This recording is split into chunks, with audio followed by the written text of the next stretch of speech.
A single solitary lit window. Who's in there and why? Why am I even asking these questions? Well, someone's in there. Doesn't make any kind of difference to us or our quest, but there it is.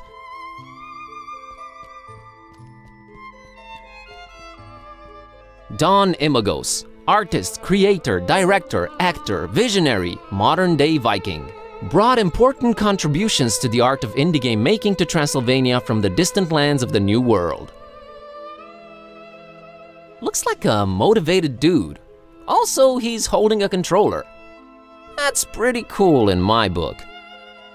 Thank you for your contributions in the field of indie game making, Don Imagos. We salute you. Yeah, thanks, buddy.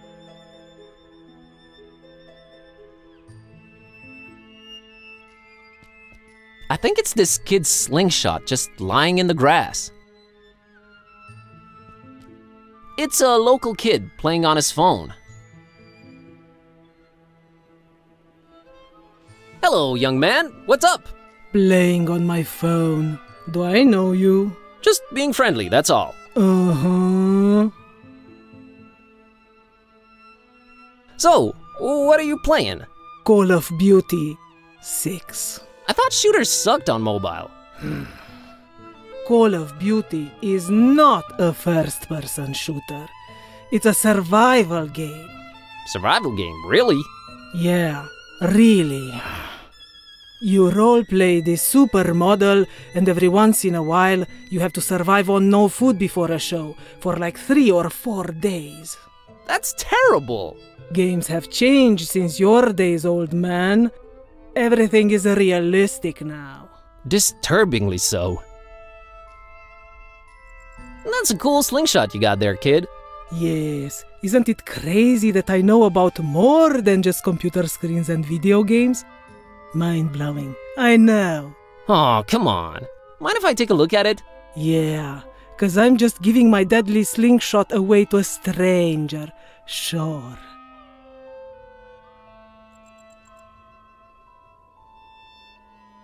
Isn't it cooler and more realistic than a video game? I don't know, but it can realistically take your eye out. So which of these two is worse, you tell me? Well, if you put it that way... I made it way too deadly. The world's not ready for it. Right. That thing does not look deadly. It's only made from the toughest wood you'll find around these parts and a virtually unbreakable rubber band. And I've used industrial-grade glue to put the thing together.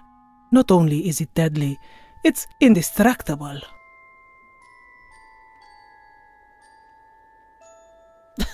I'll bet I can take it apart, easy. Really, dude? You're on. What are we wagering? Just the satisfaction of being right and in the other guy's face, kid. Okay then, it's on.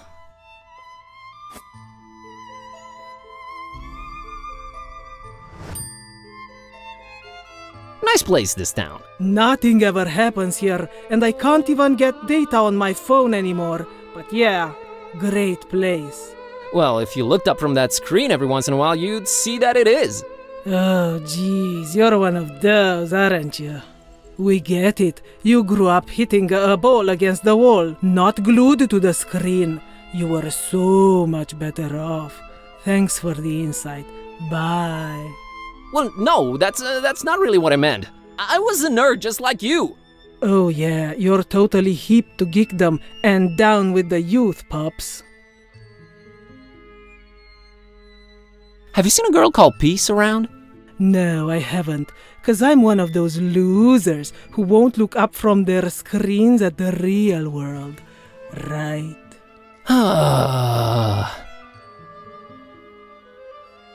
Later. Uh-huh.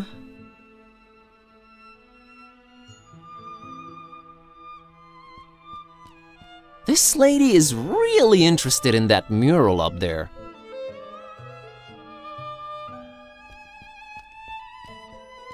It's a withered portrait of a man with a fiercely intense stare. There's something about him, something strange but familiar. I can't put my finger on it, but I feel like I know this guy. Well, not no. Like I've seen his face before, but where? This is your brain on walls. This whole mural thing above the archway just makes no sense for me. Must be a cultural barrier thing. Huh, a heart-shaped mural. It's got like a circle in the middle and... yeah, I have no idea what this is.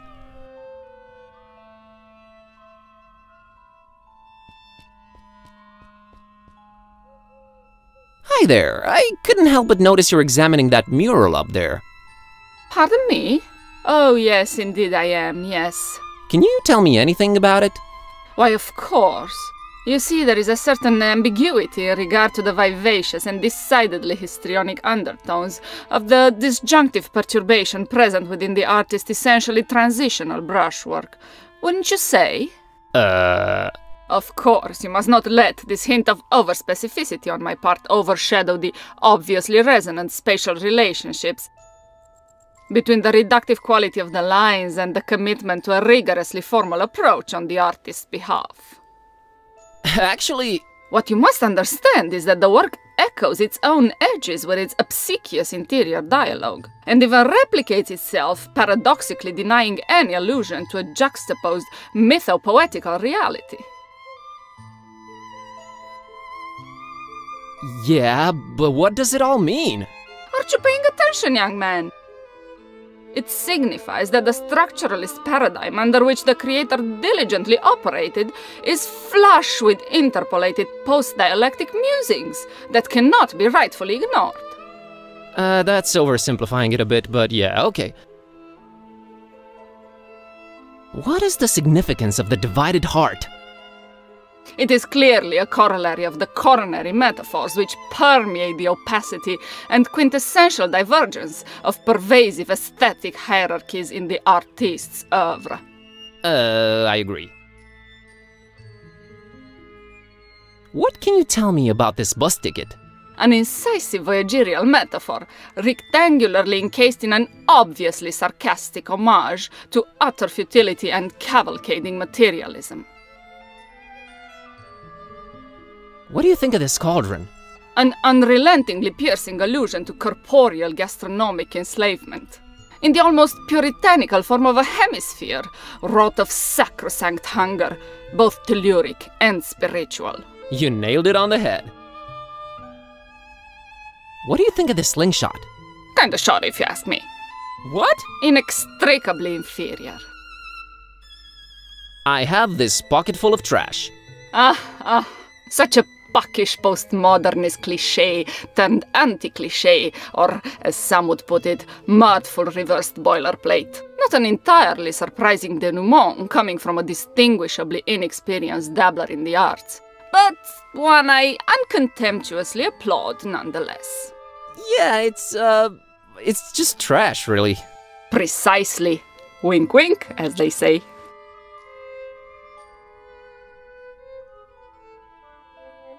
I've got this light bulb. Yes, a defiant, if blatantly neo-modern objet d'art, reverberating our insatiable thirst for photophobic destructuralism. That's what the catalog said, yep.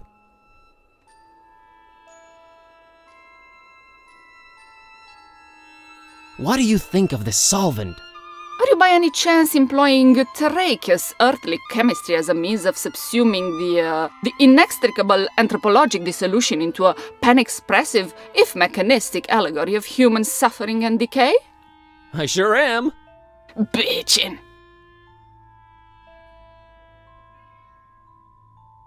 I'll leave you to your critique. Indeed, indeed.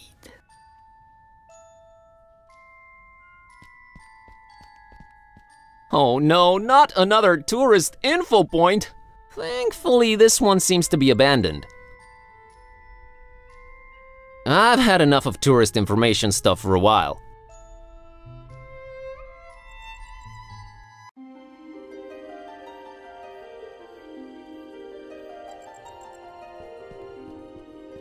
A senior citizen enjoying his time on that bench.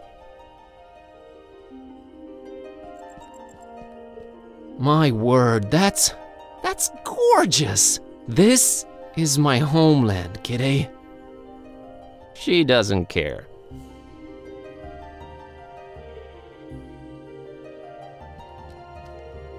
Good evening. A good evening to you, young man. Such a pretty town, Foromaris. Yes, and an old and storied one, too. Oh, if these walls could speak. The birds, the deaths, the wars. Maybe it's better that they can't speak. Boy, what a sight, huh? Yes, yes, it is superb. The rolling hills, with their scents of hay and white flowers, the gently grazing herds. Sometimes I wish they placed this bench the other way around, but I guess this way you can admire the mural. Is the painting old? Old, yes. Older than most things in this town. How old exactly, though, I cannot tell you.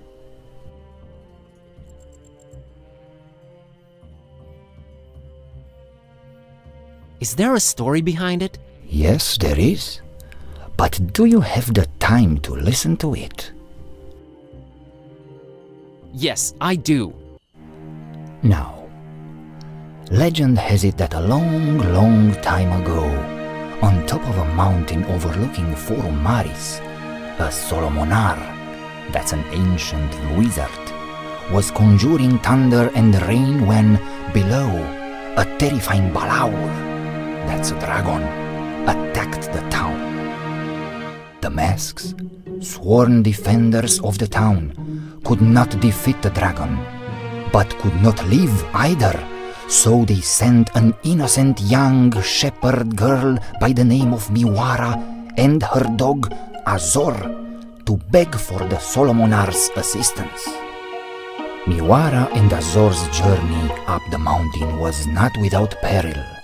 See, the Solomonar had laid many traps and cunning magical obstacles to stop anyone from disturbing his ritual. But Miwara and Azor were smart and agile and resilient, so they made it to the mountaintop and told off the dragon's attack. But the Solomonar was red with anger and could not see beyond the fact that a girl and her dog had conquered his defenses. And since they had proven to be smart and agile and resilient, he transformed Miwara and Azor into a black and a white cat, forever cursed to roam the hills and mountains without ever resting again. Then he did make his way down to Forum Maris and found it in smoldering ruins, and the masks all but defeated, making their last stand against the beast. He fought the dragon for 3 days and 3 nights, and finally crushed it down into the mountain, burying it in the bowels of the earth. Afterwards, he cried tears of remorse for foolishly cursing the shepherd girl and her dog, and erected a monastery in their remembrance. That castle above the town that everyone fears, its steeple is all that remains of the monastery the Solomonar built ages and ages ago. It became corrupted, and some folks say that it's from the evil that the remains of the dragon still hold. I hear the masks are once again guarding the castle now that its rightful heir has returned. But who would risk going all the way there to see if it's true? Not many, dear. Not many.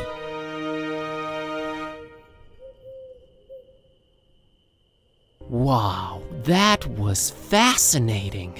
I'm glad to hear you say that, young man. I'm still here to tell the story, but for how long? No one really knows or cares about it other than me and the masks themselves. Maybe once I'm gone, so it shall disappear into oblivion. Let's hope not. I'll be off now. Have a nice evening.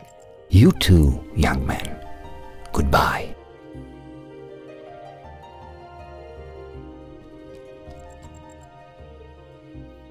An intricate monochrome mural in stark contrast with the intense colors all around it. It seems to tell a pretty convoluted story.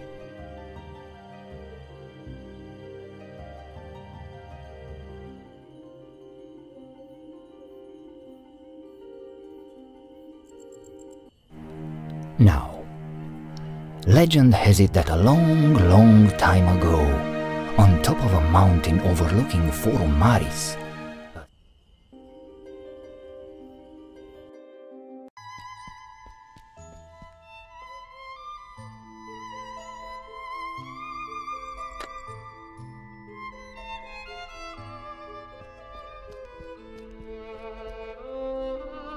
Oh man, what a neat looking balcony. I'd love to have one just like that. It's not mine to use, though I'd love it to be.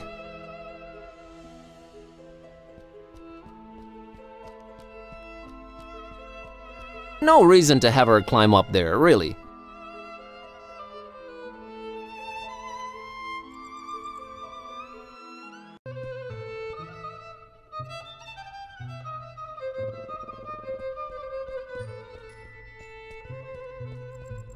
It's a girl with a cat on a leash.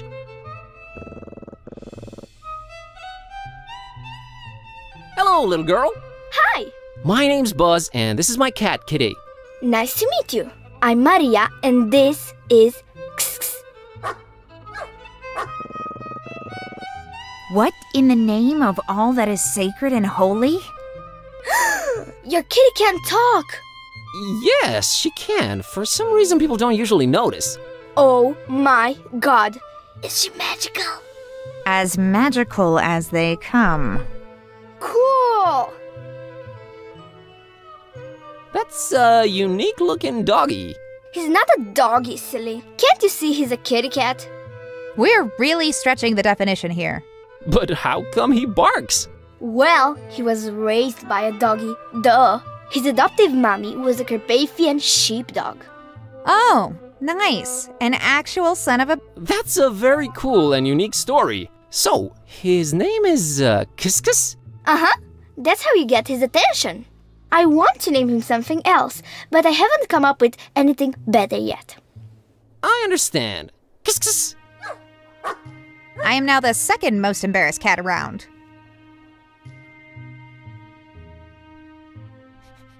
What are you up to, Maria? Oh, just walking.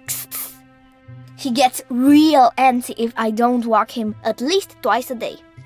He likes that, huh? Yeah, he's the happiest kitty when he's in nature.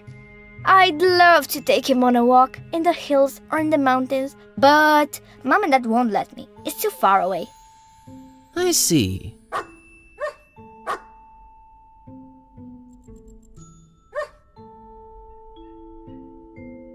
Did you happen to see a black girl around? No, I would have remembered that. Almost everyone around here is pasty white. It's so boring. Well, it hasn't been sunny in a while either, has it? No, and weather's been crazy lately. Thunderstorms out of the blue. That's why I can't walk in the hills anymore. Uh-huh.